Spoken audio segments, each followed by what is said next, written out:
Radio Madhuban 90.4 FM पर दोस्तों आप सभी का स्वागत है। मन की आंखों से कार्यक्रम का वक्त हो चला है और आज हमारे साथ अविचल भटनागर जी हैं। आप दिल्ली से हैं और दिल्ली में श्री गुरु नानक देव खालसा कॉलेज में असिस्टेंट प्रोफेसर के तौर पे आप अपनी सेवाएं दे रहे हैं। उसके साथ साथ आप पीएचडी कर रहे हैं इंग्लिश लिटरेचर में दिल्ली टेक्नोलॉजिकल यूनिवर्सिटी से।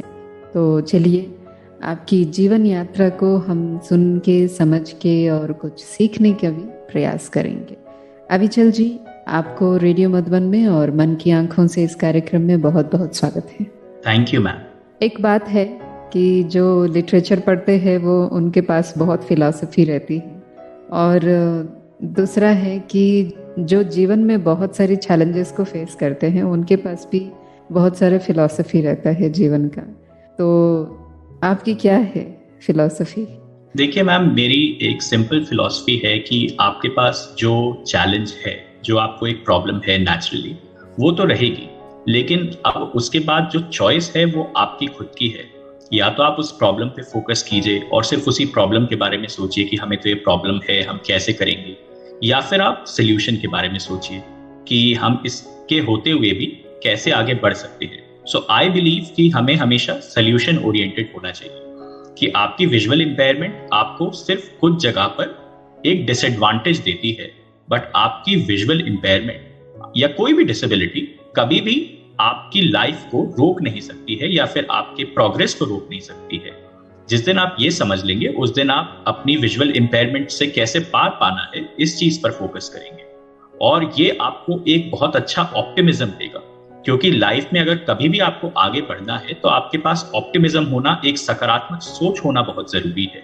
क्योंकि अगर आप सकारात्मक सोचते हैं तो कई बार बड़ी से बड़ी समस्या भी बहुत छोटी लगने लगती है, क्योंकि आप उसके सोल्यूशन पर ज्यादा ध्यान देते हैं। तो मेरी तो यही पर्सनल फिलॉसफी है लाइफ में कि आप हमेशा ऑप्टिमिस्टिक रहिए और हमेशा सोल्यूशन ओरिएंटेड रहिए। क्योंकि देखिए, प्रॉब्लम्स तो हमेशा ही आती हैं, लेकिन हमें प्रॉब्लम्स की बजाय सोल्यूशंस पर हमेशा फोकस करना चाहिए। बहुत अच्छी बात कही आपने कि प्रॉब्लम्स की जगह पे हमें सॉल्यूशंस पे ध्यान देना चाहिए। और मुझे लगता है जीवन में प्रॉब्लम्स नहीं होते हैं, चैलेंजेस होते हैं, और जब तक हम उन चैलेंजेस को फेस नहीं करते हैं तब तक हमें भी अपनी ताकत और हमें कैसे आगे बढ़ना है जीवन में वो पता नहीं चलता है। तो इन सभी चैलेंजेस को फेस करते हुए आप यहाँ तक आए हैं। तो हम आपकी शुरुआत की वो जर्नी जानना चाहते हैं। बचपन में आपकी पढ़ाई, स्कूलिंग और ये सब चीज़ें कैसे रही? Thank you ma'am. और बहुत सही बात आपने बोली कि प्रॉब्लम्स एक्चुअली कुछ नहीं होती, चैलेंजेस होते हैं। ये सिर्फ हमारे परसेप्शन की बात है। अगर आप ऑप्टिमिस्टिक हैं तो आप इसे चैलेंज मानेंगे, क्योंकि चैलेंज से आप हमेशा पार पा सकते हैं। लेकिन अगर आप ऑप्टिमिस्टिक नहीं है तो आपको प्रॉब्लम लगेगी, और कई बार प्रॉब्लम्स ऐसी होती हैं जिनका हम सोल्यूशन नहीं ढूंढ पाते हैं। So I quite agree with you. और आपने पूछा मेरी जर्नी के बारे में, तो देखिए, पहले मेरे को बचपन में बाय बर्थ कैटरैक्ट था और मैं लो विजन था एक टाइम पे। तो पहले मेरे पेरेंट्स ने मेरे को 1-2 साल के लिए एक नॉर्मल स्कूल में भेजा, एक साइटेड बच्चों के स्कूल में भेजा कि शायद मैं वहां पर कोप अप कर लूं, लेकिन मैं वहां पर कोप अप नहीं कर पाया। उसके बाद मेरे पेरेंट्स को किसी ने बताया कि एक national association for the blind बहुत अच्छा स्कूल है सेक्टर 5 आर.के. पुरम में। तो वहां पर मेरे पेरेंट्स ने मुझे 1999 में एनरोल किया। वहां पर मैंने प्रेपरेटरी यूनिट में 2 साल पढ़ाई की, और वहां पर एक बहुत अच्छी फिलॉसफी थी इंटीग्रेटेड एजुकेशन की। इंटीग्रेटेड एजुकेशन में वो लोग हमें प्रेप में पहले ब्रेल सिखाते हैं और सारे लाइफ स्किल्स सिखाते हैं, जो कि एक विजुअली इंपेयर्ड के इंडिपेंडेंट होने के लिए बहुत जरूरी है। तो वहां पर हमें कैसे खुद ड्रेसअप होना है, कैसे हमें अपने सारे काम खुद करने हैं, सब कुछ सिखाया गया, और वो आज तक मेरे काम आता है। और इसके लिए मैं national association for the blind को हमेशा ही बहुत ज्यादा धन्यवाद देता हूं, और मेरे मन में बहुत ग्रैटिट्यूड है इस चीज के लिए। तो 2 साल मैंने वहां पर जब ब्रेल और सारे लाइफ स्किल्स सीखे, उसके बाद एनएबी ने मुझे दिल्ली पब्लिक स्कूल में एडमिशन दिलवाया। और दिल्ली पब्लिक स्कूल आर.के. पुरम, जो कि इंडिया का एक नंबर 1 स्कूल माना जाता है, वहां पर मुझे पढ़ने का मौका मिला, again because of national association for the blind. तो आर.के. पुरम की जूनियर ब्रांच थी डीपीएस वसंत विहार, जो कि इन्फेंट से लेके क्लास 5th तक थी। वहां पर मेरा फर्स्ट क्लास में एडमिशन हुआ अप्रैल 2001 में। और वहां से जो मेरी जर्नी शुरू हुई, 2005 तक मैं डीपीएस वसंत विहार में रहा। फिर 2006 में मैं डीपीएस आरकेपुरम की मेन ब्रांच में आ गया, जो कि 6 to 12 है।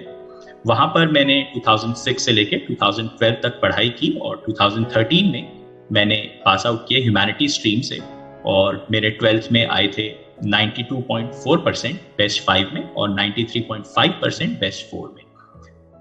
इन स्कूल के दिनों में मैंने काफी कुछ सीखा और इसमें मेरे को डीपीएस और एनएबी दोनों से ही बहुत सपोर्ट रहा।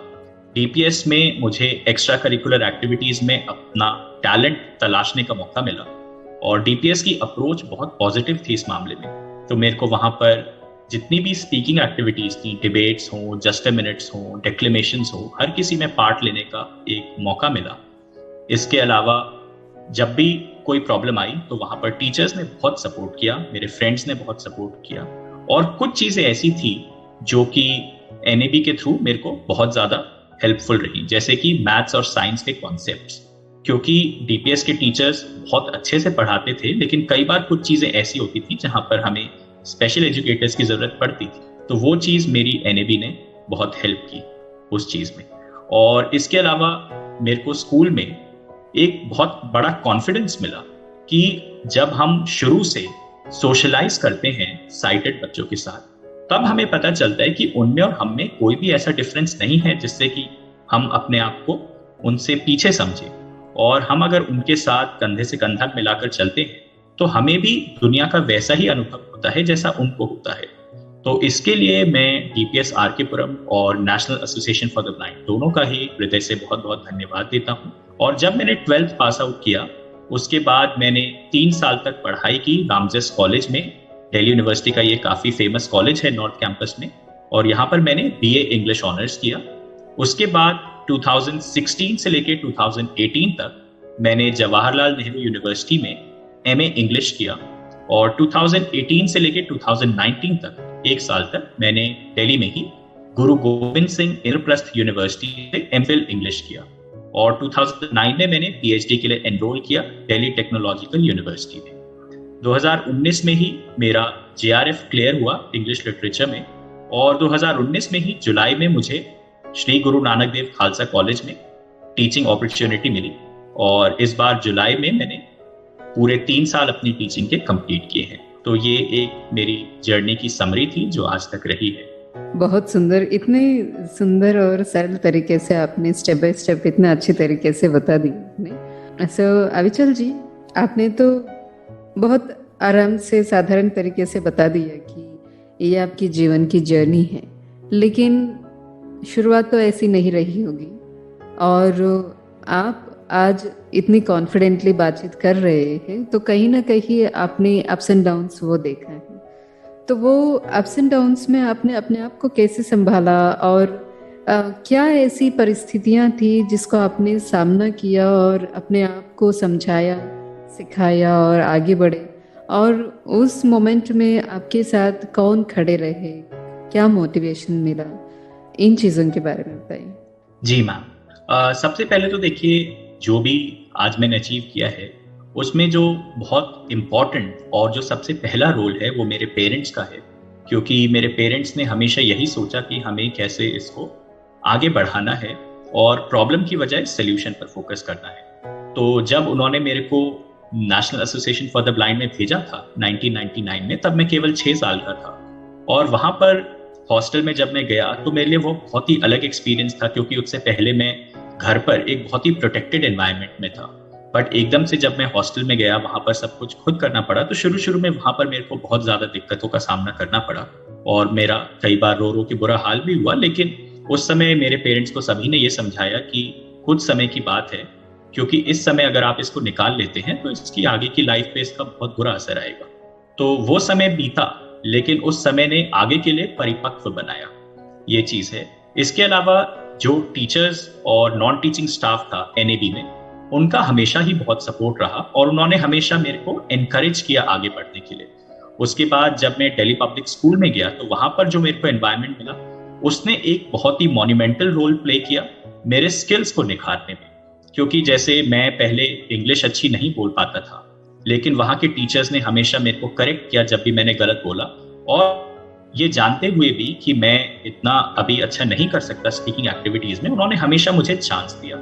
और जब भी मैं किसी भी इवेंट में पार्ट लेता था, जैसे अपनी क्लास असेंबली में कई बार मैं न्यूज रीड करता था, तो टीचर्स मेरे साथ ये एफर्ट करते थे कि वो पहले बोलते थे आप हमें सुनाओ, मैं उन्हें सुनाता था, फिर वो जो भी मेरा प्रोनाउंसिएशन गलत होता था उसको बताते थे कि नहीं इसको ऐसे नहीं, आप ऐसे बोलो। तो इन चीजों से धीरे धीरे मैंने सीखना शुरू किया और इन्हीं सबको मैं आगे अपनाता गया लाइफ में, और इसी तरीके से मैं यहाँ तक पहुंच पाया। इसके अलावा कुछ ऐसे चैलेंजेस होते हैं जो डेली बेसिस पे हर किसी को आते हैं, और जैसे फॉर एग्जांपल जब मैं स्कूल से कॉलेज गया था उस टाइम पे मेरे को थोड़ा सा नर्वसनेस लगी थी, क्योंकि स्कूल में कहीं ना कहीं हम एक बहुत ही प्रोटेक्टेड एनवायरनमेंट में थे, सारे टीचर्स हमारी हेल्प के लिए खड़े थे, लेकिन कॉलेज में आपको अपना सारा काम खुद ही करना पड़ता है। तो इस वजह से थोड़ी सी घबराहट तो हुई थी, लेकिन जब कॉलेज में जाकर मैंने देखा कि ये इतना भी मुश्किल नहीं है, तो उससे मेरे को और कॉन्फिडेंस आया। और कहीं ना कहीं आत्मनिर्भर बनने के लिए ये चीज बहुत जरूरी भी है। तो आत्मनिर्भरता यदि आपको चाहिए तो आपको कभी ना कभी जिंदगी में ऐसा भी अनुभव होना चाहिए जहां पर आपको सब कुछ खुद करना पड़े, क्योंकि अल्टीमेटली जिंदगी चलती भी ऐसी ही है, आपको सब कुछ खुद ही करना पड़ता है, आप हमेशा किसी पर डिपेंडेंट नहीं रह सकते हैं। तो ये थोड़े से चैलेंजेस हुए, और बाकी विजुअली इंपेयर्ड लोगों के साथ चैलेंजेस हैं वो मेरे साथ भी रहे हैं। जैसे फॉर एग्जांपल जब भी कोई कॉम्पिटिटिव एग्जाम होता है तो हमें हमेशा राइटर पर डिपेंड करना पड़ता है, क्योंकि एग्जाम्स जो हैं वो एक्सेसिबल फॉर्मेट में नहीं होते हैं। तो ये एक चैलेंज है, हालांकि इसको भी ओवरकम मैंने किया क्योंकि मेरे को बहुत अच्छे राइटर्स मिले, लेकिन ये एक चैलेंज तो है। और दूसरा चैलेंज है करेंसी आइडेंटिफिकेशन का, उसके लिए भी हालांकि आजकल मोबाइल ऐप्स वगैरह हैं, बट फिर भी एक प्रैक्टिकल चैलेंज इसलिए रहता है क्योंकि मोबाइल ऐप से आप हमेशा करेंसी को नहीं नाप सकते हैं और हमेशा यूज भी नहीं कर सकते इस मोबाइल ऐप। तो ये कुछ चैलेंजेस हैं जो मेरे हिसाब से सभी विजुअली इंपेयर्ड लोगों के लिए हैं, बट अदरवाइज सो फार जो जर्नी रही है वो काफी स्मूथ रही है। जी, अगर स्मूथ नहीं भी रही है तो आप जिस तरीके से बताते हैं ऐसा ही लगता है कि कुछ हुआ ही नहीं है लाइफ में सब कुछ अच्छा है। Very nice. सो अविचल जी, जैसा आपने कहा कि आपके जीवन की हर पड़ाव में कोई ना कोई किसी न किसी रूप में आपको मदद किया है, तो आपकी जो ये लाइफ में चॉइसेस थे, कहीं ना कहीं किसी ने आपको बोला कि आपको ये पढ़ाई करनी चाहिए, आपको इधर जाना चाहिए, आप उनसे मिलना चाहिए, इस वजह से हुआ है, या फिर आपने सोचा कि नहीं मुझे ये पढ़ना है, ये करना है, मुझे इनके पास जाना है? देखिए मैम, नो डाउट जो भी चॉइसेस मैंने बनाई लाइफ में उसमें बहुत बड़ा रोल बाकी लोगों का था, इसको मैं डिनाई नहीं कर सकता। क्योंकि जैसे 12th के बाद कौन सा कोर्स लेना है, इसमें मैंने अपने सीनियर्स को कंसल्ट किया, बहुत लोगों को कंसल्ट किया, तब जाके मैंने इंग्लिश ऑनर्स डिसाइड किया। दूसरा, मेरा ये पर्सनली मानना है कि जहां पर बहुत ज्यादा कन्वेंशनल हो चीजें, वहां से मेरे को अलग चल के एक अनकन्वेंशनल जगह पर काम करना है। तो जैसे दिल्ली यूनिवर्सिटी मैंने सुना था कि ज्यादातर विजुअली इंपेयर्ड लोगों की यही चॉइस होती है, या तो हिंदी ऑनर्स या हिस्ट्री ऑनर्स या फिर पॉलिटिकल साइंस ऑनर्स।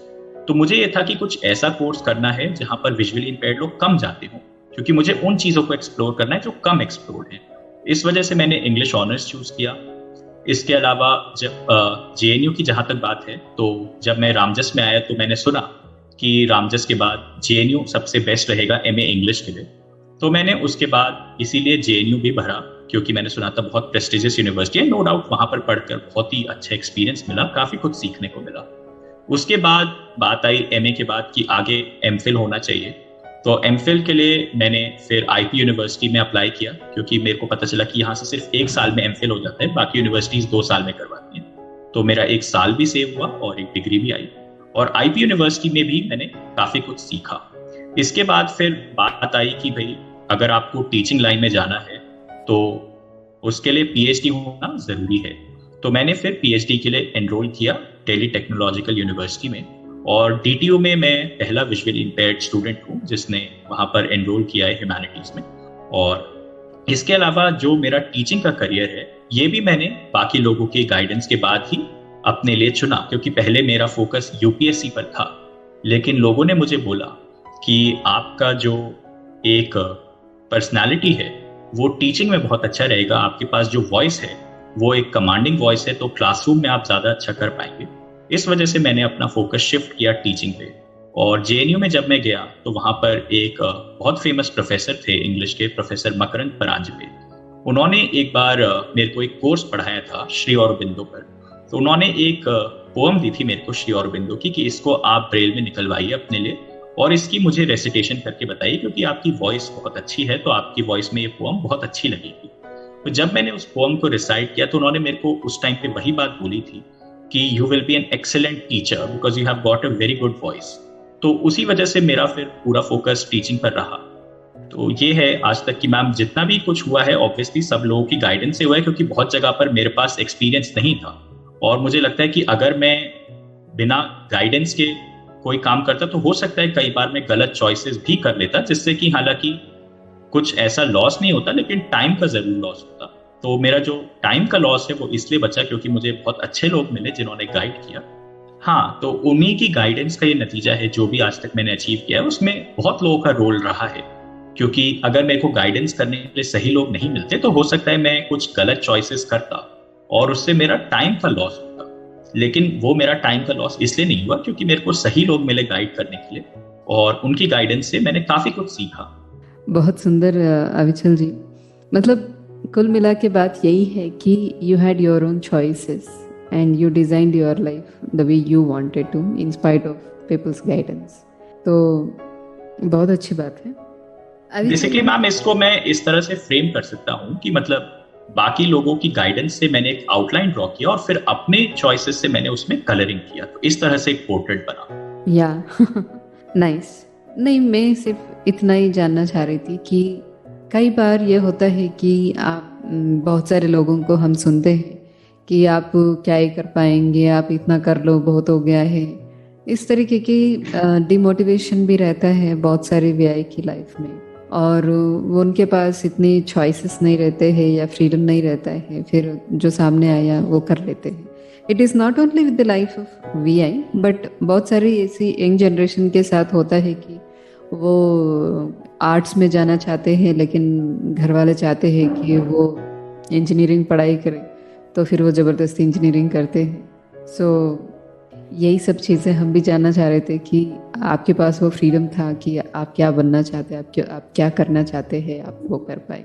हाँ जी मैम, चॉइस तो मेरे पास पूरी थी क्योंकि मेरे ऊपर कभी भी इस चीज़ का कोई प्रेशर नहीं था कि आपको इसी लाइन में जाना है या यही करना है। तो जो भी मैंने चूज़ किया अपने लिए, मेरे घर वालों ने उसमें मेरे को फुल सपोर्ट दिया और हमेशा बाकी सभी से भी मेरे को इस चीज़ में काफ़ी कोऑपरेशन मिला। तो जिस तरह का प्रेशर कई बार होता है कि आपको इंजीनियरिंग में जाना है या कॉमर्स में जाना है, मेरे ऊपर इस तरह का कभी कोई प्रेशर नहीं रहा क्योंकि जो भी मैंने चॉइस अपने लिए चूज़ की, मेरे घर वालों का और मेरे फ्रेंड सर्कल का और सभी लोगों का उसमें हमेशा ही सपोर्ट रहा, और मेरे ऊपर कभी भी इस तरह का कोई प्रेशर नहीं था कि आपको इसी चीज को चूज करना है। ओके, सुंदर। सो जब कोई चॉइस नहीं कर पाते हैं या डिसीजन नहीं ले पाते हैं कि मुझे क्या करना है, तो ऐसे लोगों को आप क्या कहना चाहेंगे? तो यही कह सकता हूँ मैम इस मैटर में कि आपको एक तो लोगों का सिलेक्शन बहुत ध्यान से करना चाहिए कि किन लोगों से आप एडवाइस लेते हैं। दूसरी बात यह है कि आपके अंदर एक कोई ना कोई चॉइस तो होनी ही चाहिए। मतलब ऐसा नहीं होना चाहिए कि जैसे एक पर्सन ने आपको बोला ये कोर्स कर लो कि अच्छा रहेगा, तो आपने बोला ठीक है मैं ये कर लूंगा। दूसरे ने आपको बोला नहीं ये करो, ये ज्यादा अच्छा रहेगा, तो आपको उस टाइम का माइंड सेट हो गया कि ठीक है मेरे को यही वाला कोर्स करना है। मतलब आपके अंदर से एक चॉइस आपके पास होना चाहिए। उसके बाद आप कुछ लोगों से गाइडेंस लीजिए और फिर जिनका आपको लगता है सबसे अच्छा है उनकी गाइडेंस से आप चलिए। जी। सो ये अच्छे लोगों को हम कैसे समझेंगे? हाउ डू यू डिफाइन कि हाँ ये सही बोल रहे हैं? क्योंकि कई बार ये होता है कि लोग बोलते कुछ है और उनका एक्सप्रेशन कुछ और रहता है, और कई चीज़ें देखने से जो समझते हैं वो चीज़ें आप सुन करके समझ रहे हैं। मैम आई थिंक अच्छे लोगों से मेरा ये मतलब है कि जिन लोगों को आप जानते हैं कि हाँ वो उस क्षेत्र में अनुभवी है, उनसे आप सलाह लीजिए। जैसे फॉर एग्जांपल अगर आपको लॉ के बारे में जानना है कि लॉ एक विजुअली इम्पेयर्ड के लिए कैसा करियर रहेगा, तो इसके लिए सबसे बेस्ट जो एडवाइस आपको दे पाएंगे वो वही दे पाएंगे जो खुद एक विजुअली इम्पेयर्ड पर्सन हो और जो लॉ कर चुके हो। तो इस तरह से आपको लोगों की पहचान करनी पड़ेगी कि कौन उस फील्ड में आपको सही गाइडेंस कर सकता है। दूसरी बात यह है कि जब आप किसी भी जगह पर जाते हैं तो धीरे धीरे आपका फ्रेंड सर्कल बढ़ता है, आपकी जान पहचान बढ़ती है और उससे आपको धीरे धीरे लोगों की पहचान भी होती है। ये चीज सिर्फ आप एक्सपीरियंस से ही सीख सकते हैं। तो जब आपको धीरे धीरे एक्सपीरियंस हो जाता है तब आप ये भी समझ जाते हैं कि किसकी एडवाइस आपको माननी है और किसकी नहीं माननी है।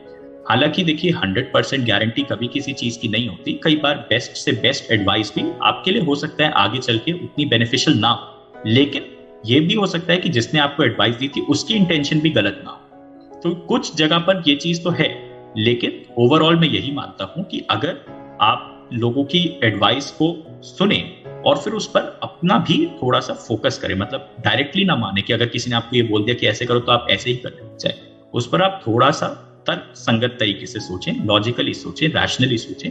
जब आपको लगे कि वो चीज अच्छी है उसके बाद आप उस पर फोकस करें। जी। तो जब हमने बहुत सारी आपकी विचारधारा के बारे में और आपके जीवन के बारे में बातचीत किया है, हम थोड़ा सा ये जानना चाहते हैं कि आपकी जो हॉबीज हैं, still you are very young youth, पढ़ाई भी कर रहे हैं, पीएचडी कर रहे हैं, यूथ के साथ रहते हैं, उनको पढ़ाते हैं, तो क्या हॉबीज है, क्या करना आपको पसंद है अपार्ट फ्रॉम योर प्रोफेशन?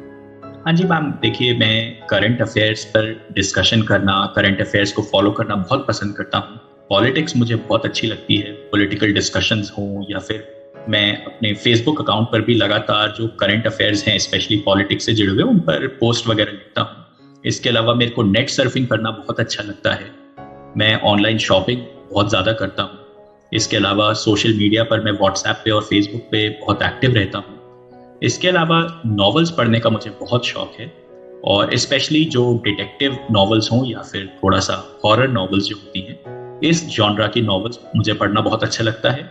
इसके अलावा सोशलाइजिंग करना भी मुझे बहुत अच्छा लगता है, जैसे पार्टीज अटेंड करना, पार्टीज देना, लोगों को इनवाइट करना, सबसे मिलना, ये चीज़ मुझे बहुत अच्छी लगती है। और मैं एक फूडी भी हूँ, तो मुझे पर्सनली अलग अलग रेस्टोरेंट्स को जाकर एक्सप्लोर करना बहुत अच्छा लगता है कि कहाँ पर क्या चीज़ फेमस है। और जब से स्विगी और जोमेटो आए हैं तब से ये चीज़ और बढ़ गई है, क्योंकि आपके पास काफ़ी चॉइस है कि आप घर बैठे बैठे ही अलग अलग रेस्टोरेंट को ट्राई कर सकते हैं। तो यही मेरी कुछ हॉबीज़ हैं। इसके अलावा मैं फ्लूट प्लेयर भी हूँ, मैं फ्लूट सीख रहा हूँ, अभी मैं लर्निंग स्टेज पे हूँ, और इससे पहले भी मैं पियानो सीख चुका हूँ। तो ये 2 म्यूजिकल इंस्ट्रूमेंट्स भी मैं बजाता हूँ और म्यूजिक सुनने का मुझे बहुत शौक है, light music specially. Very interesting. अलग अलग डायमेंशंस में आपने अपने स्किल्स को बढ़ाया है और इंटरेस्ट भी बहुत सारी वर्सटाइल है, बहुत अच्छी बात है। सो जब आप ये चीज़ें कहते हैं कि आपको नॉवेल्स और डिटेक्टिव ये सभी चीज़ें पढ़ना, क्या आपको ब्रेल में ये सभी चीज़ें अवेलेबल है? जो किताब आप पढ़ना चाहते हैं वो मिल जाता है? नहीं मैम, आजकल तो ब्रेल की इतनी ज़रूरत नहीं पड़ती है, क्योंकि एक तो ब्रेल के साथ सबसे बड़ी डिसएडवांटेज ये है कि ब्रेल बहुत ज़्यादा स्पेस ऑक्यूपाई करता है। अगर एक प्रिंट की बुक 100 पेज की है तो वो ब्रेल में कम से कम 2 वॉल्यूम में बनेगी जी। तो एक तो ब्रेल के साथ ये डिसएडवांटेज है कि बहुत बल्कि है, बहुत स्पेस ऑक्यूपाई करता है। दूसरा ये है कि ब्रेल बुक्स को आप हर जगह कैरी नहीं कर सकते क्योंकि वो बहुत हैवी भी है। दूसरा ब्रेल के साथ ये कि अगर वो थोड़ा सा भी दब गया तो उनके डॉट्स मिटने लगते हैं जी। तो मैं तो आजकल ई टेक्स्ट ही प्रेफर करता हूँ या फिर ऑडियो। तो क्योंकि ई टेक्स्ट को आप अपने स्क्रीन रीडिंग सॉफ्टवेयर के साथ आराम से पढ़ सकते हैं, उसे आप अपने मोबाइल में भी कैरी कर सकते हैं, उसे आप अपने डेजी प्लेयर में भी कैरी कर सकते हैं, लैपटॉप में भी कैरी कर सकते हैं। तो एक तो आपको कुछ एडिशनली नहीं ले जाना पड़ता। इसके अलावा जो रीडिंग स्पीड होती है उसको भी आप अपने हिसाब से कंट्रोल कर सकते हैं, तो काफ़ी फास्ट भी हो जाता है वो। तो इसीलिए आजकल तो ऑडियो और ई टेक्स्ट से ही सारा काम चलता है। मैं ये नहीं कह रहा कि ब्रेल मेरे लिए बिल्कुल ही ऑब्सोलीट हो चुकी है, लेकिन ब्रेल का यूज़ अब पढ़ने के लिए तो बहुत कम हो गया है। ब्रेल को मैं मेनली यूज़ करता हूँ अपने पर्सनल नोट्स वगैरह बनाने के लिए जी। सो रिसेंटली आपने कोई भी नावल पढ़ा है जो चीज़ आपको बहुत अच्छी लगी? हाँ जी मैम, एक अमेरिकन ऑथर हैं कैथरीन कोल्टर, उनको मैं रेगुलरली फॉलो करता हूँ। उनकी सारी नॉवेल्स जो एक FBI थ्रिलर सीरीज़ की हैं उनको मैं रेगुलरली पढ़ता हूँ। इसके अलावा सिडनी शेल्डन की ऑलमोस्ट सारी नॉवेल्स मैं पढ़ चुका हूँ, चेतन भगत की सारी नॉवेल्स मैं पढ़ चुका हूँ। और इसके अलावा जैसे कई बार कोई रैंडम नॉवल भी मेरे को मिल जाती है तो उनको भी मैं पढ़ लेता हूँ। Very nice. सो कभी आपने स्पोर्ट्स के लिए ट्राई नहीं किया? स्पोर्ट्स में मैम मेरा इंटरेस्ट एक्चुअली जिस गेम में है वो पहले विजुअली इम्पेयर्ड के लिए इंडिया में अवेलेबल नहीं था, अभी रिसेंटली मैंने सुना है कि साउंड टेनिस आ गया है इंडिया में, तो डेफिनेटली मैं उसको एक्सप्लोर करना चाहूँगा। और मेरी एक विश भी है कि मैं बाकी जो लोग खेलते हैं पैरालंपिक्स में, उनकी तरह जाकर कभी अपने कंट्री का नाम रोशन करूँ, अपनी कंट्री के लिए कोई ना कोई मेडल साउंड टेनिस में लेके आऊँ। वंडरफुल। और हम आशा करते हैं कि एक दिन हम भी आपको ऐसे ओलंपिक्स खेलते हुए स्क्रीन पे देखें। Thank you ma'am. Ji.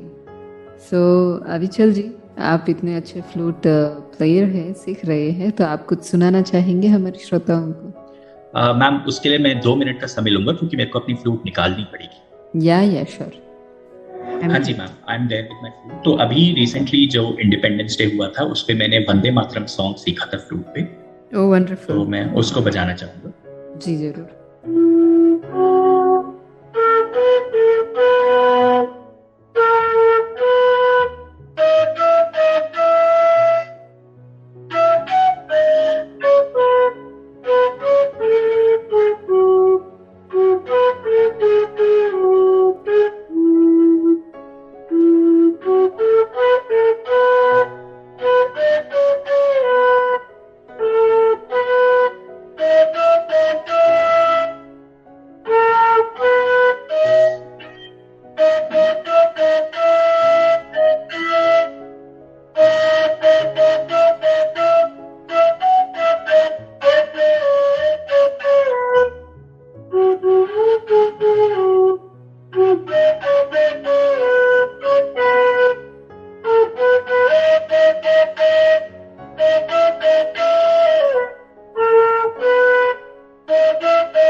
Wonderful wonderful, बहुत सुंदर। बहुत अच्छा लगा सुनकर के। और कितने समय से सीख रहे हैं आप फ्लूट? मैम मैं सीख तो वैसे पिछले 2 साल से रहा हूँ, लेकिन पहले मैं रेगुलरली नहीं सीख पा रहा था। लेकिन अभी मैंने रिसेंटली थोड़ा सा इस पे फोकस करना शुरू किया है। और पहले तो फ्लूट, क्योंकि मेरे को पकड़ने का स्टाइल सीखने में काफी टाइम लगा, फिर उसमें स्वरों को कैसे बैलेंस करना, ये सब बेसिक चीजें सीखने में फ्लूट में ज्यादा टाइम लगता है शुरू शुरू में। जी। सो आप बचपन में म्यूजिक कभी सीखा हुआ था या अभी नई शुरुआत है? नहीं मैम, जब मैं स्कूल लेवल पर था तो मैं वोकल म्यूजिक पे फोकस करता था, और स्कूल में काफ़ी सिंगिंग कॉम्पिटिशन्स वगैरह में भी मैंने पार्ट लिया। और 2007 में स्कूल की तरफ से मुझे एक अपॉर्चुनिटी मिली, और भी जो डीटीएस में विजुअली इम्पेयर्ड लोग थे, तो 8 लोग हम टोटल थे। तो 14 नवंबर 2007 को तीन मूर्ति भवन में हम लोगों का एक शो हुआ था, जिसमें कि डॉक्टर मनमोहन सिंह आए थे, यूपीए चेयरपर्सन सोनिया गांधी जी आई थी, बहुत सारे एमिनेंट पर्सनालिटीज आए थे। वहां पर हम लोगों ने परफॉर्म किया था। इसके अलावा हम लोग ब्रिटिश एम्बेसी और सूडान एम्बेसी में भी म्यूजिकल परफॉर्मेंसेस दे चुके हैं। और जो हमारे स्कूल की प्रिंसिपल थी उस टाइम पे, डॉक्टर चोना मैम, उन्होंने हम लोगों को स्पेशली थोड़ा सा ट्रेनिंग दिलवाकर एक सीडी रिकॉर्ड करवाई थी गानों की, जिसमें कि 8 इंग्लिश सॉन्ग्स थे और 8 हिंदी सॉन्ग्स थे। ओके।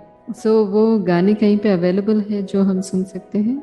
हाँ जी मैम, वो मेरे पास MP3 में है। I can share it with you. Okay sure. So क्या हम अपने श्रोताओं को भी सुना सकते हैं वो संगीत?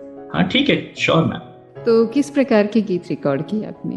मैम वहाँ पर कुछ तो क्रिसमस सॉन्ग्स थे, और इसके अलावा हिंदी में अलग अलग तरह के सॉन्ग थे, जैसे वैष्णव जन तो था, और श्री रामचंद्र कृपालु भजमन, अलग अलग तरह के सॉन्ग्स थे। कुछ भजन थे, कुछ इंस्पिरेशनल सॉन्ग्स थे, इस तरह के गाने थे। ओके। सो म्यूजिक में आपको फ्लूट से क्यों इतना प्यार हो गया? क्योंकि मैम फ्लूट जब सुनते हैं तो बहुत ही ज्यादा मेलोडियस लगता है, और मेरा ये मानना है कि जो एक गहराई होती है संगीत की, उसे सबसे बेस्ट फ्लूट ही कैप्चर कर पाती है। मतलब मेरा ऐसा मानना है जी। तो इसीलिए मैंने सीखना शुरू किया फ्लूट को। ओके। सो अविचल जी, आप संगीत भी सीखे हैं, और इतना सारा टाइम मैनेजमेंट कैसे हो जाता है? पीएचडी कर रहे हैं, कॉलेज में पढ़ाना भी है, एंड म्यूजिक भी सीखना है। टाइम का मैम फिर मैं एक प्रॉपर शेड्यूल लेके चलता हूँ कि जैसे मेरे को इतने बजे से इतने बजे तक ही सोना है, मेरे को इतने बजे से इतने बजे तक पढ़ाई करना है, इतने से इतने बजे तक मेरे को फ्लूट क्लास लेना है। तो इस तरह से थोड़ा सा टाइम मैनेजमेंट करना पड़ता है। और बाकी नो डाउट देखिए, थोड़ा सा फिर आपको चीज़ों को एडजस्ट भी करना पड़ता है। जैसे फॉर एग्जाम्पल जब बच्चों के एग्जाम्स पास आते हैं तो उस टाइम पे मैं बाकी चीज़ों को कम करके थोड़ा सा बच्चों के साथ क्लासरूम में ज़्यादा फोकस करता हूँ, क्योंकि उनको डाउट्स क्लियर करवाना बहुत ज़रूरी है, क्योंकि अल्टीमेटली उनका अच्छा रिजल्ट ही हमारी मेहनत है। तो ये सब चीज़ें होती हैं। जब जैसे पीएचडी की कोई प्रेजेंटेशन होती है तो उससे थोड़ा टाइम पहले मैं फिर उस चीज़ पे ज़्यादा फोकस करता हूँ, बाकी चीज़ों के लिए थोड़ा कम टाइम देता हूँ। तो इस तरह से थोड़ा सा टाइम मैनेजमेंट करके चलना पड़ता है। आप जिस कॉलेज में आप पढ़ा रहे हैं वो सभी साइटेड स्टूडेंट्स हैं आपके? हाँ जी मैम, वो साइटेड स्टूडेंट्स ही हैं। वहाँ विजुअली इम्पेयर्ड लोग भी काफ़ी अच्छी संख्या में पढ़ते हैं, लेकिन मैं जिन क्लासेस को अभी पढ़ा रहा हूँ वहाँ पर तो साइटेड ही लोग हैं मेनली। जी। बच्चों से आपको कभी प्रॉब्लम नहीं आता है, क्योंकि कॉलेज में ऑब्वियसली जो यूथ होते हैं वो बहुत ही क्यूरियस और बहुत ही एक्टिव, हम एक प्रकार से कहें तो उनकी अलग अलग विचारधाराएं और व्यवहार भी रहता है। तो कभी आपको उनसे कोई प्रॉब्लम कहो या फिर कोई चैलेंजेस फेस करनी नहीं पड़ी? मैम ज़्यादातर तो नहीं करना पड़ा, लेकिन हाँ कुछ बैचेस में ऐसा होता है कि बच्चे बहुत शरारती होते हैं। एंड स्पेशली ये प्रॉब्लम तब आती है जब बच्चों की संख्या बहुत ज़्यादा हो जाती है। जैसे फॉर एग्जाम्पल अगर आप 80-90 बच्चों को एक बार में पढ़ा रहे हैं, उस टाइम पे आपको थोड़ा सा एक कठिनाई का सामना करना पड़ता है कंट्रोल करने के लिए, स्पेशली नॉइज लेवल, क्योंकि कई बार बच्चे इंटरेस्टेड नहीं होते तो वो क्या करते हैं, पीछे बैठ के अपना फोन चलाने लग जाते हैं या फिर बातें करने लग जाते हैं। तो इस तरह के चैलेंजेस कई बार आते हैं, लेकिन ज्यादातर नहीं आते हैं। ज्यादातर लोग इंटरेस्टेड भी होते हैं। लेकिन ठीक है, देखिए जब आप कहीं भी जाते हैं तो थोड़ा सा चैलेंजेस तो आपको फेस करने ही पड़ते हैं। लेकिन इसमें भी ये है कि जब बच्चों को थोड़ा समझाया जाता है तो ज्यादातर बच्चे समझ जाते हैं। जी। जब ऐसे करते हैं, आपको कैसे पता चलता है कि वो पीछे बैठ के मोबाइल चला रहे हैं, गेम खेल रहे हैं? कई बार मैम, कई बार उनके फोन से साउंड्स आ जाती है गेम की या फिर किसी उस म्यूजिक की, तो पता चल जाता है। Otherwise it's difficult to trace out. हाँ, यस। तो फिर इसका भी फायदा उठाते हैं स्टूडेंट्स? नहीं मैम, देखिए मेरा तो ये कंसर्न है कि अगर आपको नहीं पढ़ना है कोई बात नहीं, आप पीछे बैठिए, लेकिन बाकी लोगों को डिस्टर्ब मत कीजिए जो पढ़ना चाह रहे हैं। तो अगर आप मोबाइल भी चला रहे हैं, आप लीड लगाइए और चलाइए। वैसे तो ऑफिशियली आपको नहीं चलाना चाहिए मोबाइल क्लासरूम में, बट फिर भी अगर आप चलाना ही चाह रहे हैं तो मेक श्योर कि it does not disturb the ones who are studying. तो ये चीज है। देखिए प्रॉब्लम तब आती है जब उस मोबाइल फोन से डिस्टर्बेंस हो रहा है। अगर आप मान लीजिए साइलेंट मोड पे फोन को चला रहे हैं तो उससे कोई प्रॉब्लम नहीं है। हालांकि चलाना नहीं चाहिए क्लासरूम में, दिस इज अनएथिकल, लेकिन फिर भी अगर आप नहीं मानते हैं तो एटलीस्ट कम से कम इतना तो आप कीजिए कि दूसरों को डिस्टर्ब ना करें। कभी आपको ऐसे सामना करना पड़ा कि आपको दिखता नहीं है तो उसका फायदा उठा करके स्टूडेंट्स ने बहुत मिसबिहेव कर दिया और मजाक बना दिया? कहीं पे भी कैंपस में दिखते हैं तो आपको बाईपास करके चले जाते हैं या तंग करते हैं? नहीं मैम, इस तरह का तो इंसिडेंट नहीं हुआ, लेकिन हाँ इतना जरूर होता है। देखिए 2-3 चीजें, जैसे कि प्रॉक्सी अटेंडेंस कई बार लोग लगा लेते हैं, क्योंकि उसमें आप इतना ज्यादा ट्रेस नहीं रख सकते बड़ी क्लास में कि कितने लोग आए हैं एक्चुअल में, कितने लोग नहीं आए हैं जी। तो उसमें भी जब कई बार पकड़ा गया कि ये प्रॉक्सी अटेंडेंस है तो उसको मैंने कैंसिल भी किया, लेकिन फिर भी कुछ टाइम पे ऐसा हो जाता है कि शायद कुछ लोगों की प्रॉक्सी अटेंडेंस लग जाती हो। इसके अलावा जो एक चैलेंज है कि जो बातचीत होती है क्लास में, उसको बड़ी क्लास में, मतलब जब साइज बहुत बड़ा है तो वहां पर कंट्रोल करना थोड़ा सा मुश्किल है, बिकॉज एक कॉर्नर को आप चुप करवाते तो दूसरे कॉर्नर से आवाज आने लगती है। तो ये इस तरह के चैलेंजेस हैं। लेकिन हाँ, आज तक कभी भी किसी भी बच्चे ने मतलब विजुअल इम्पेयरमेंट के आधार पर कोई भी ऐसी चीज नहीं की जिससे मुझे पर्सनली ये लगे कि मतलब मेरी विजुअल इम्पेयरमेंट की वजह से ये चीज हो रही है जी। अटेंडेंस कैसे लेते हैं आप? अटेंडेंस मैम में जनरली जो एक क्लास रिप्रेजेंटेटिव होता है उसको बोलता हूँ कि आप इसको नोट करके और मुझे व्हाट्सएप पे सेंड कर दीजिए, जिससे मेरे पास एक डिजिटल रिकॉर्ड रहे। और पहले जब ऑनलाइन क्लासेस चल रही थी कोविड टाइम पे, तब तो गूगल फॉर्म के थ्रू अटेंडेंस हो जाया करती थी, बट जब अब ऑफलाइन क्लासेस रिज्यूम हुई है तो क्लास रिप्रेजेंटेटिव को मैं ये रिस्पॉन्सिबिलिटी देता हूँ, क्योंकि मैं ये भी उसको बोल देता हूँ कि अगर कोई भी प्रॉक्सी अटेंडेंस होती है तो आप इसके लिए लायबल होंगे। तो इस वजह से प्रॉक्सी अटेंडेंस वगैरह कम लगती है। तो मैनेजमेंट इस बात को स्वीकार करती है? हाँ जी मैम, क्योंकि देखिए अल्टीमेटली जब दिल्ली यूनिवर्सिटी में हम उसको सबमिट करते हैं अटेंडेंस रिकॉर्ड को, तो हमें एक एक्सेल शीट में देना पड़ता है। तो जी मैं अटेंडेंस जो मेरे को मिलती है उसको रेगुलर बेसिस पे कंपाइल करके रखता हूँ, जिससे कि रिकॉर्ड प्रॉपरली मेंटेन रहता है, कोई भी उसमें डिस्क्रिपेंसी नहीं रहती जी। और मैं रेडियो मधुबन को स्पेशली थैंक्स देना चाहता हूँ, क्योंकि बहुत अच्छा ये काम है कि आप इस तरह से लोगों के इंटरव्यूज लेते हैं और उनको सुनवाते हैं। और पर्सनली बताऊं तो मैं भी एक टाइम पे वॉइस ओवर आर्टिस्ट या फिर आरजे कुछ ऐसा बनना चाहता था, ओह लेकिन वंडरफुल। ये एक ऐसा फील्ड है जहां पर एक्चुअली विजुअली इंपेयर्ड लोगों के लिए एक्सेप्टेंस नहीं है अभी भी, मैंने ये देखा। क्योंकि मैंने पिछले साल कई इंस्टीट्यूट्स में बात की, बहुत ही फेमस इंस्टीट्यूट्स हैं जो आरजे का प्रोफेशनल कोर्स करवाते हैं, जी लेकिन उन्होंने डायरेक्टली हालांकि मना तो नहीं किया, लेकिन मतलब उन्होंने इनडायरेक्टली ये बता दिया कि मतलब आप यहाँ पर ना करें कोर्स तो बेटर रहेगा। तो इस फील्ड में हम मैं अभी चाहता हूँ। डायरेक्टली आपको कहते हैं कि आप मोस्ट वेलकम है रेडियो मधुबन में। आप ट्रेनिंग करना चाहते हैं या फिर डायरेक्टली आप शो करना चाहते हैं, तो दोनों में से आपको मोस्ट वेलकम है। Oh definitely ma'am, I would love to join. लेकिन मतलब मैं ये मानता हूँ कि इस फील्ड में लोगों को थोड़ा सा एक्सेप्टेंस बढ़ाना चाहिए विजुअली इंपेयर्ड के लिए, क्योंकि वो लोग भी वही काम कर सकते हैं जो बाकी आरजेस करते हैं। जी, आपकी बात सही है। इसीलिए कम्युनिटी रेडियो स्टेशंस हमेशा कम्युनिटी के लिए जो काम करते हैं, तो वहाँ पर आपके लिए हमेशा दरवाज़ा खुला रहता है। नहीं मैम, ये आपकी बात ठीक है, जैसे रेडियो मधुबन है और इनफैक्ट रेडियो उड़ान जो कि विजुअली इंपेयर्ड लोगों का रेडियो स्टेशन है, वो भी इसमें बहुत अच्छा काम कर रहे हैं। जी लेकिन मतलब मेरा ये मानना है कि देखिए मेन स्ट्रीम में भी एक्सेप्टेंस होना चाहिए, क्योंकि कम्युनिटी रेडियो का दायरा कहीं ना कहीं सीमित हो जाता है। जी लेकिन मैं ये मानता हूँ कि जो मेन स्ट्रीम रेडियो स्टेशन हैं, क्योंकि देखिए मैंने शुरू से जब पढ़ाई की तो वो भी मेन स्ट्रीम स्कूल में की, कॉलेज भी मेरा मेन स्ट्रीम में रहा, मैं पढ़ा भी मेन स्ट्रीम में रहा हूँ, तो मेरा ये मानना है कि ठीक है कम्युनिटी रेडियोस बहुत अच्छी चीज है और उनका होना बहुत जरूरी है, लेकिन मेन स्ट्रीम वर्ल्ड को भी, मेन स्ट्रीम रेडियो स्टेशन को भी इस चीज में आगे आना चाहिए। आपकी बात सही है। मुझे लगता है वहाँ पर भी अभी अवेयरनेस और इन चीज़ों को समझना और बढ़ाना जरूरी है। और इसीलिए कहते हैं ना, अगर एक रास्ता बंद है तो भगवान दूसरा कोई ना कोई रास्ता खुला रखता है। जी अविचल जी, जैसे आपने मन की आंखों से और रेडियो मधुबन की बात छेड़ी है, तो हम आपसे ये जानना चाहते हैं कि जो मन की आंखों से कार्यक्रम है उसके बारे में तो आपने फीडबैक दिया कि आपको अच्छा लगता है, लेकिन आपको जीवन में कब ऐसा महसूस हुआ कि जीवन वाकई में मन की आंखों से देखने वाली चीज है?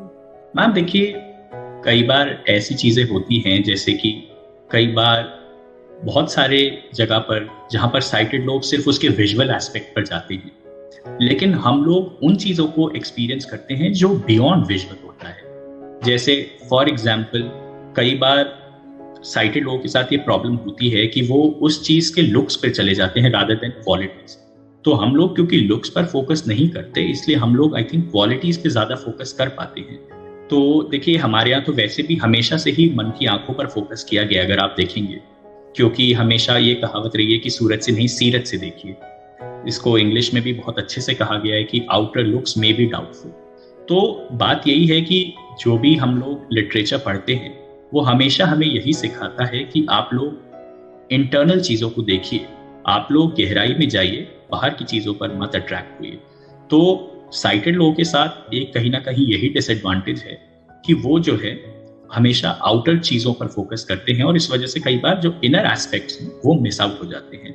और मैं तो ये मानता हूं कि देखिए जितनी भी आजकल प्रॉब्लम्स हैं, जैसे कि फॉर एग्जांपल लोग बहुत ज्यादा फेयर होना चाहते हैं, जिससे पूरा एक ब्यूटी प्रोडक्ट्स का मार्केट चलता है, और बाकी जो चीजें रही हैं बहुत सारी, वो सिर्फ इसीलिए रही हैं क्योंकि लोगों ने मन की आंखों से चीजों को नहीं देखा।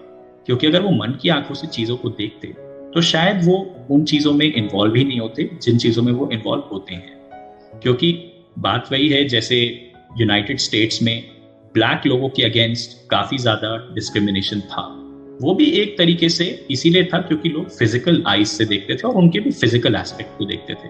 और इस चीज को वहां की ब्लैक अमेरिकन कम्युनिटी ने बहुत अच्छे से एक तरीके से विरोध किया और उन्होंने बहुत अच्छा स्लोगन दिया कि ब्लैक इज ब्यूटीफुल।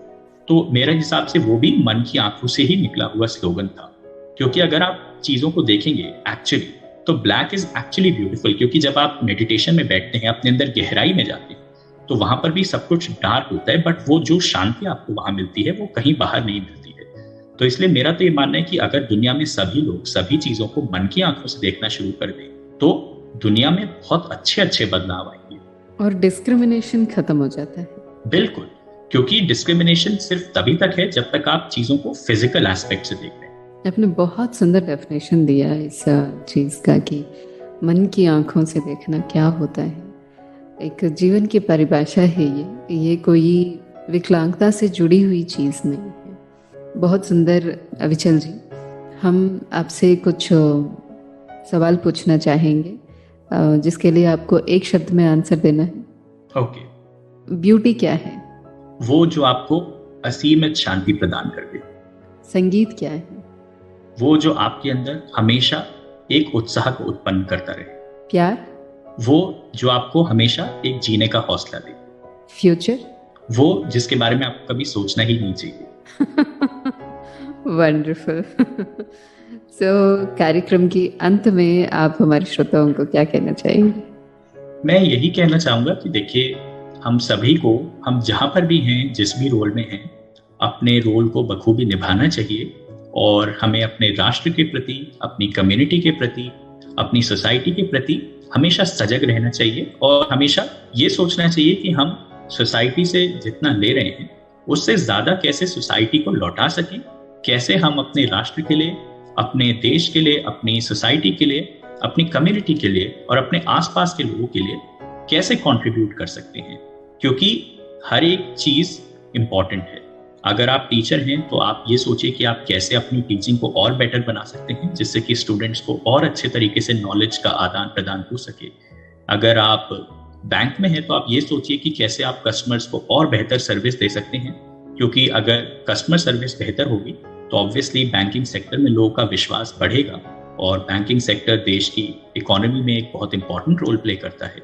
अगर आप किसी ऑफिस में क्लर्क भी हैं तो आप ये इंश्योर कर सकते हैं कि डॉक्यूमेंटेशन प्रॉपर हो, क्योंकि देखिए हर एक चीज जो भी आप पूरी तन्मयता के साथ करेंगे वो कहीं ना कहीं राष्ट्र निर्माण में बहुत ज्यादा योगदान देगी।